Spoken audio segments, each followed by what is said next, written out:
So I went from this to this, speaking in front of 4,000 people in Vegas a few years ago. And I don't think it's because I'm lucky. I just think it's because I have had the mindset to recognize that no matter what, this one thing in my life does not define me. It is not the end of my story. It's just part of my story. We all have our stories. We all have these moments that we have been not proud of or that have really brought us down to our knees. But when we're down on our knees, there's one choice. We can either stay down on our knees, or decide to rise up and climb. And I'm lucky that I've had role models in my life to help me do that and teach me adaptability, which is my formula for resilience: adaptability and agility. To me, it's all about being flexible, about recognizing that no matter what happens, we can bounce back. So my parents, I told you they lost everything in '89, and then they had rebuilt.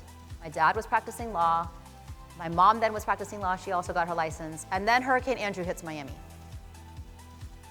And we lose our house in Hurricane Andrew. So now another blow to my parents. And I never saw my parents give up, lose faith. Their mindset was always like, we're going to get through this. It does not matter what happens. Because they have this mindset of Ted Lasso. Be a goldfish. I'm a huge Ted Lasso fan. Are any of you guys Ted Lasso fans? Okay. If you haven't seen Ted Lasso, you need to watch it. It's full of amazing lessons. But be a goldfish idea is no matter what happens, you have 10 seconds to dwell on it, cry on it, be upset about it, and then let it go, because that's the memory of a goldfish.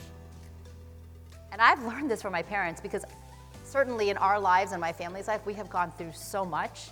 And I have learned from my parents that no matter what happens, I can adapt, I can be flexible, and I have the agility and power to do new things, because I'm reframing constantly.